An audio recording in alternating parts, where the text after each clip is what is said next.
ڕێز و سڵاو بۆیەوە بینەران و بیسەرانی خۆشەویستی تەلەڤیزیۆنی کۆمەڵە. ئاتمەتولاتان بۆ پێشکەشکردنی گەشتی هەواڵەکانی ئەمڕۆی ڕۆژی چوارشەممە. سەرتار سەردێڕی چەند هەواڵێکتان بۆکەن. بە بارمتەگرتنی باوکی چالاکێکی مەدەنی کورد لە خۆراسانی شومالی. دەست بەسەرکردنی هاوڵاتیەک لە شاری سنە. ئەشکەنجەی مەنسوور ڕەحیمی بە مەبەستی وەرگرتنی دانپێدانانی زۆرەملێ لە شاری مەهاباد. سەپاندنی سزای زیندان بەسەر کامەران ساختمانگەر لە شاری سنە. بانکرانی موسا ئومێدی بۆ دادگای ئینقلابی ئیلام. ئیدانەی هێرشی فاشیستەکان بۆ سەر بنەماڵێکی کورد لە چەند شاری باکووری کوردستان. شەڕ و پێکدادانی نێوان هێزەکانی هەسەدە و تیرۆرستانی ئەحمەد شەرع لە دەیر حافێر و سەرکوتی بەردەوامی شارومەندانی ئەفغانستانی لە ئێران.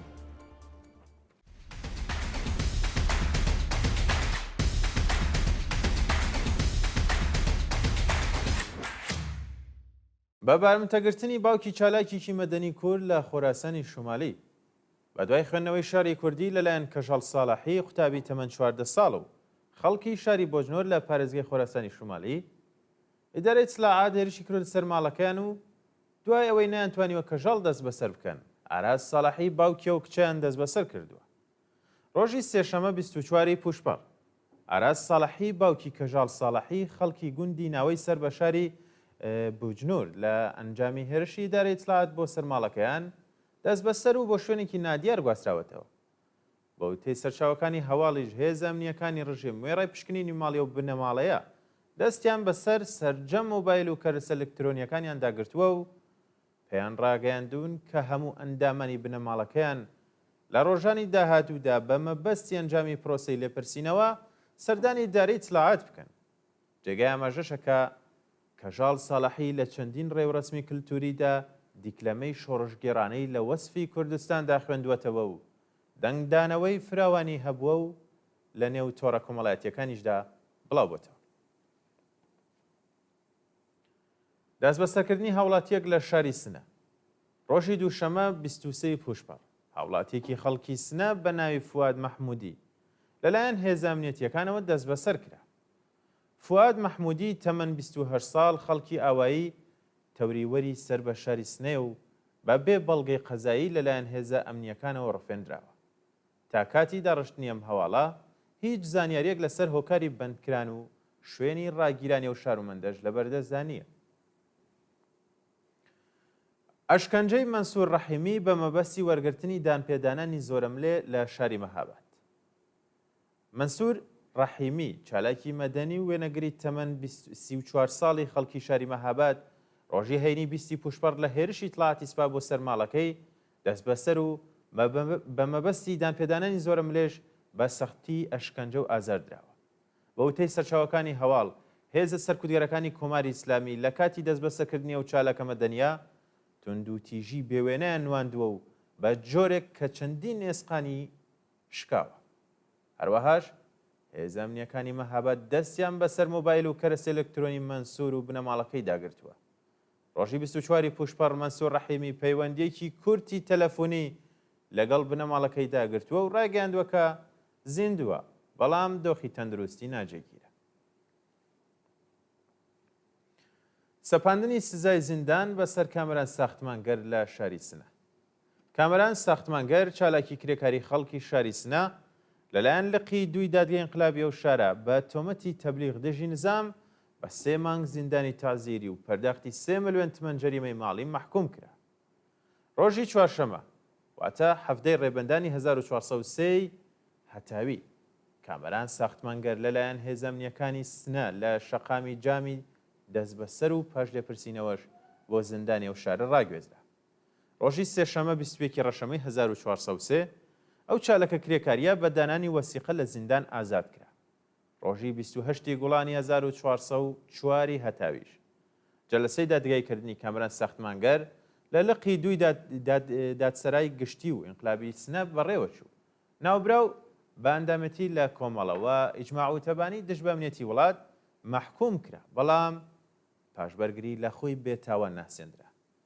لە پەروەندەیەکی دیکەدا ئەو چالەکە کرێکاریە بە تەبلیغ دژی نظام تۆمەتبار کراوە و بە 3 مانگ زیندانی تعزیری و 3 ملیۆن تمەنی جەریمەی ماڵی سزا دراوە.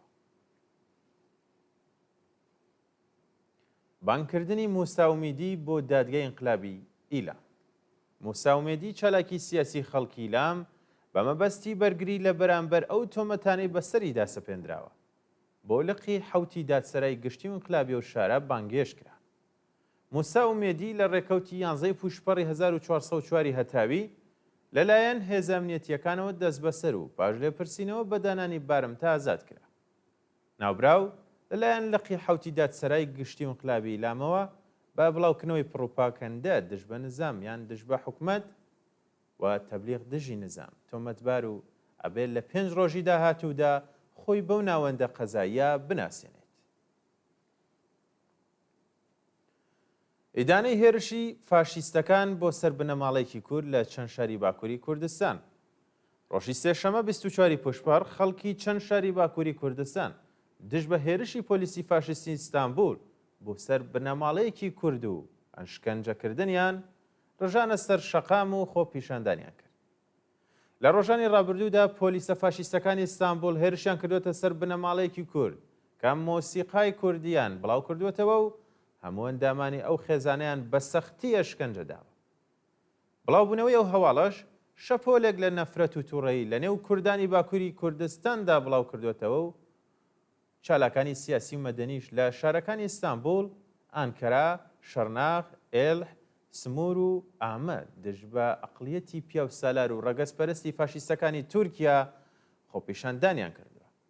بەشداربوانی ئەو چالاکیانە ئەو ڕووداوەیان وەکو هێرش بۆ سەر ئازادی ئاشتی و کەرامەتی ئینسانی ناوبردووە و خوازیاری محاکمەی چاوەنباران بوون. شەڕ و پێکدادانی نێوان هێزەکانی هەسەدە و تیرۆریستانی ئەحمەد شەرع لە دەیر حافر.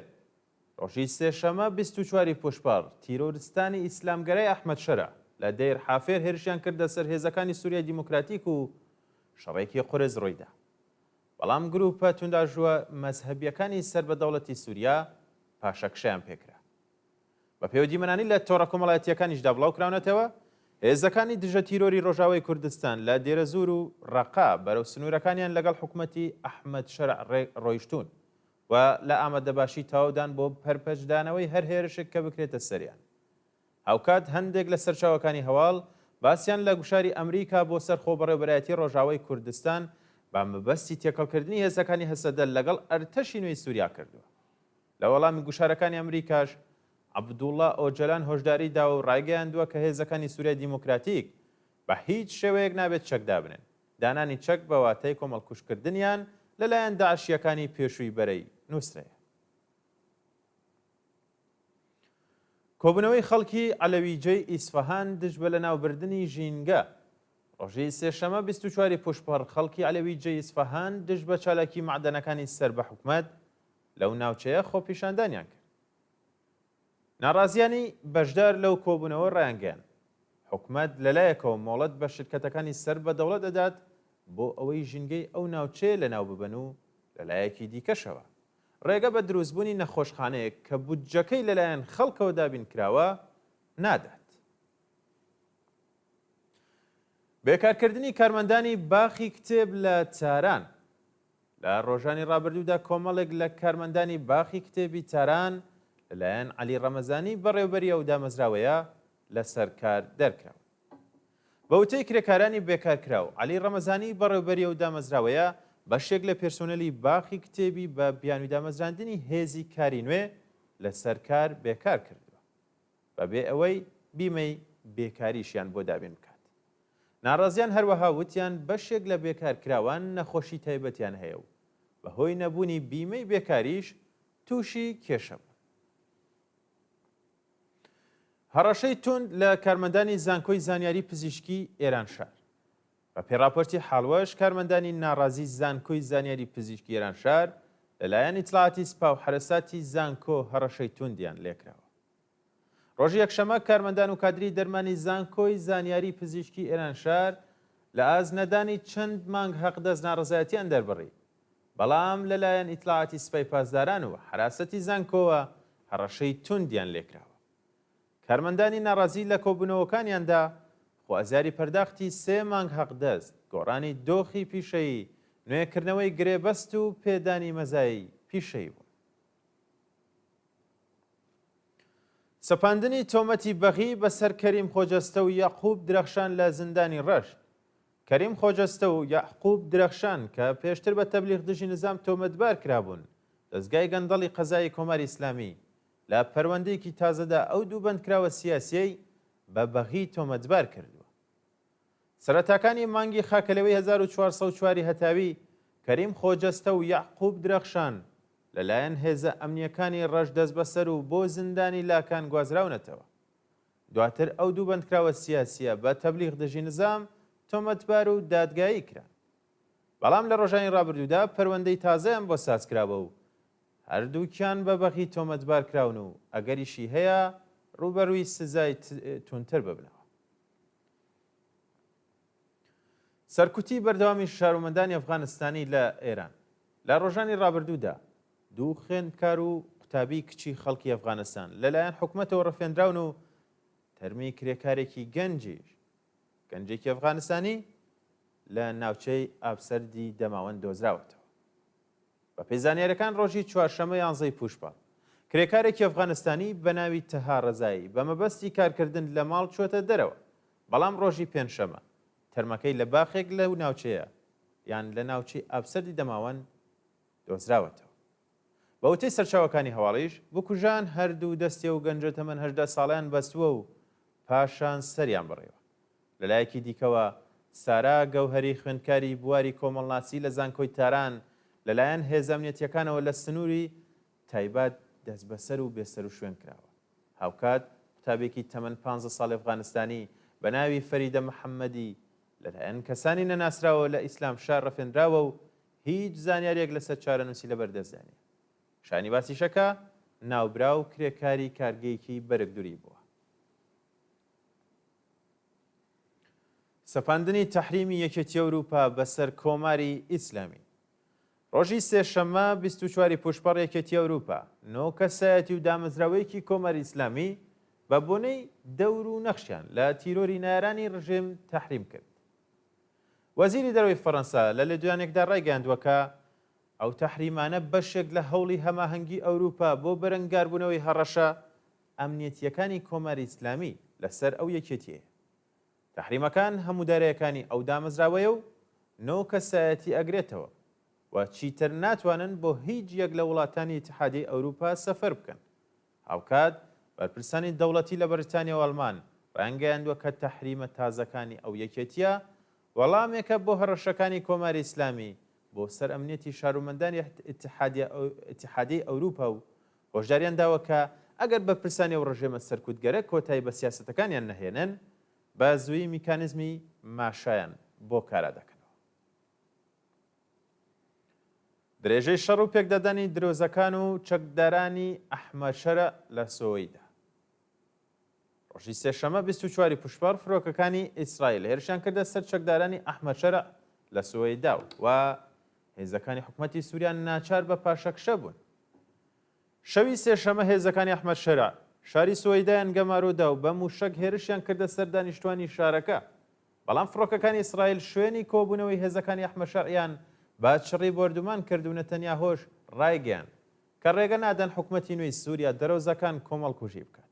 بەوتەی میدیای دەرەوزەکان چەکدارانی ئیسلامگەرای ئەحمەدشەرە لە نێو شاری سۆویدا کۆمەڵکوژیان ئەنجامداوە و چەندین کەسیان گولەباران کردو و بگرە چەندین خەڵکیشیان ڕفاندووە. لەلایەکی دیکەوە فڕۆکەکانی ئیسرائیل بنەماڵەکانی حیزبوڵایان لە بیقاعی لوبنان کردامانجوو بۆ هۆیەوە 20 کەس گیانیان لەدەستدا کە 7 کەسیان شارومەندانی سووری بوون. وەڵە بینەرانی خۆشەویست گەشتی هەواڵەکانم پێشکەشکردن کات و ساتێکی خۆش بۆ هەموو لایەن.